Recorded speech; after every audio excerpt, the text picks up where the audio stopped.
मैं election commission के सामने पेश हुआ हूं। मैंने 2 केसों में मेरी टीम ने वाज़े तौर पर सबूत रखे हैं। जरा सुनिएगा सबूत क्या है।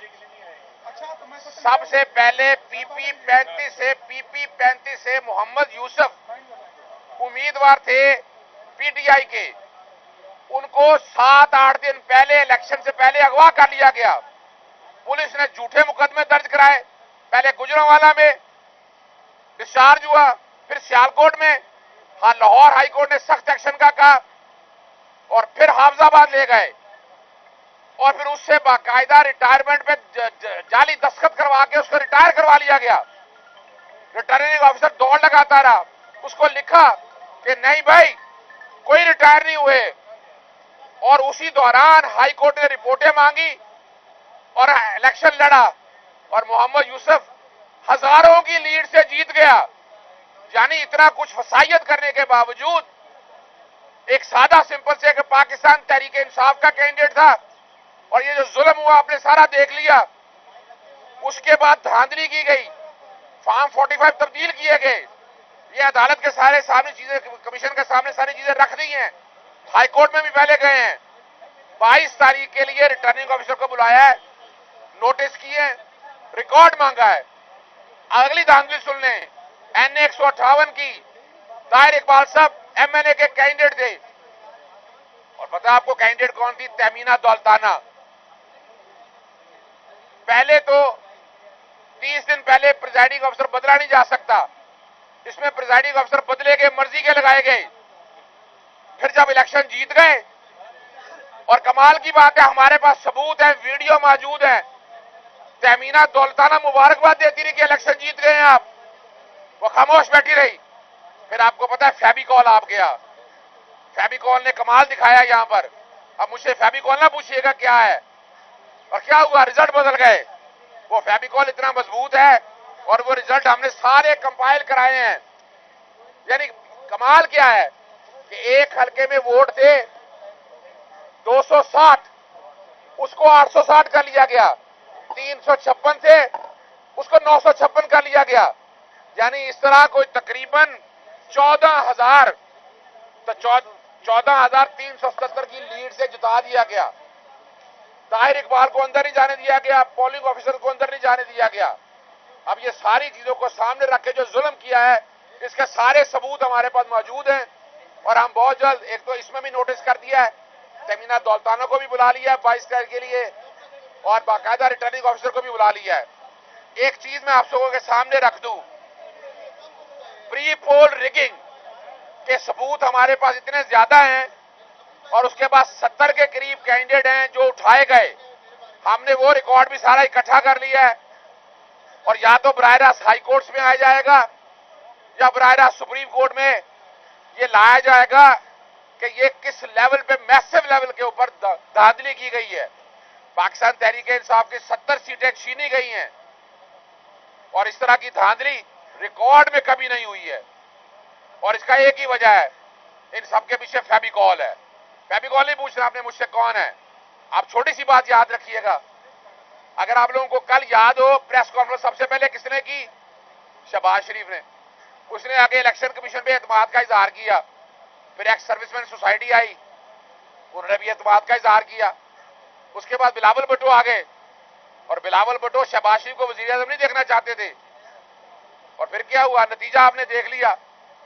हुकूमत बनाने जा रहे हैं, अक्सरियत है नहीं, शर्म से डूब मारने का मकाम है। जरा सा स्पोर्ट्समैन स्पिरिट होता तो जमात इस्लामी से सीख लेते, तहरीक लब्बैक पाकिस्तान से जीत लेते, प्राइवेट कैंडिडेट जो मुस्लिम लीग नून के थे उनसे सीख लेते कि भाई जो वोट डला है पाकिस्तान तहरीक इंसाफ का वो उसका वोट है और ये उनका हक है।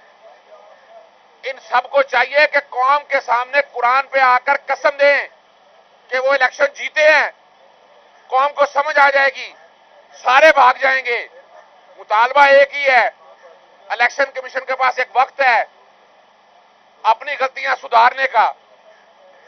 तकरीबन 150 या 150 के करीब पिटीशन आ चुकी हैं। क्या सबूत है इस बात का?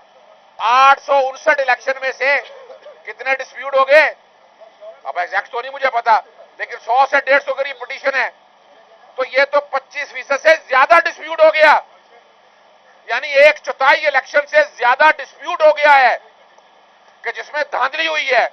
तो इलेक्शन कमीशन को अब सोचना है कि ये सीटें वापस देनी है, वरना तो फिर नया इलेक्शन बनता है। ये सोचना है इलेक्शन कमीशन को। Thank you. फेविकॉल का नाम आप नहीं ले रहे, ये खौफ की वजह है या देखिए फेविकॉल का नाम मत पूछिएगा ना। फेविकॉल, देखिए फेविकॉल काम क्या करती है, वो जोड़ के रखती है। इस वक्त पीडीएम को जोड़ के किसने रखा है? इलेक्शन कमीशन, यानी पाकिस्तान तहरीक इंसाफ के खिलाफ कोई महकमा बता दें, एस्टैब्लिशमेंट खिलाफ है, नैब खिलाफ है, एफआईए खिलाफ है, हमारी पुलिस खिलाफ है, एंटी करप्शन खिलाफ है, ब्यूरोक्रेसी अपनी मर्जी से काम कर रही है, तो फिर फेविकॉल तो समझ आ जानी चाहिए ना आप लोगों को। इलेक्शन कमीशन से अगर इंसाफ नहीं मिलता, फिर आपके पास आखिरी रास्ता क्या बचता है? देखिए अभी तो ये फैसला पाकिस्तान तहरीक इंसाफ ने करना है, सड़कों पे आने का या एहतजाज का, लेकिन आला अदालतों में जरूर आया जाएगा। हाँ, एक और बात बता दूं आपको, पाकिस्तान तहरीक इंसाफ सियासी जमात के तौर पर इलेक्शन लड़ी है, वो बैन नहीं हुई। कल लाहौर हाईकोर्ट में सेक्शन 215, इलेक्शन एक्ट का सेक्शन 215 जो चैलेंज किया गया है, जो इलेक्शन कमीशन को इख्तियार देता है सिंबल लेने का। सिंबल लेने से मुराद ये नहीं है कि पार्टी को बैन कर दिया जाए। आर्टिकल 17 जो है वो पार्टी को बैन करने का इख्तियार देता है, मगर वो वफाकी हुकूमत कर सकती है और फिर सुप्रीम कोर्ट आता है। तो इलेक्शन कमीशन ने तो आजाद कैंडिडेट डिक्लेयर कर दिया, ये कैसे कर सकती थी? पाकिस्तान तहरीक इंसाफ जब तक बैन नहीं होती है, ये पाकिस्तान तहरीक इंसाफ के कैंडिडेट है। कल लाहौर हाईकोर्ट में ये मामला इल्तवा है, वहां लाहौर हाईकोर्ट के सामने कहा है कि सेक्शन 215 को उठा के बाहर फेंका जाए, इसको गैर आईनी डिक्लेयर किया जाए और पाकिस्तान तहरीक इंसाफ के जितने कैंडिडेट हैं जो इलेक्शन लड़ा है वो पाकिस्तान तहरीक इंसाफ के कैंडिडेट हैं। Thank you. देखिए, एक मखसूस रिश्तों का सुन लीजिएगा। मखसूस रिश्ते जो हैं ये प्रोपोर्शनेट के मुताबिक आनी है। पाकिस्तान तहरीक इंसाफ ही की ये सीटें हैं, ये कोई और नहीं ले सकता। ये नहीं है कोई और ले जाएगा, प्रोपोर्शनेट पे मिलनी है और ये पाकिस्तान तहरीक इंसाफ की सीटें हैं और ये हमें मिलेगी और हम लेकर रहेंगे। Thank you. एक मिनट सर, एक मिनट, सानिया मानता देखे जाओ।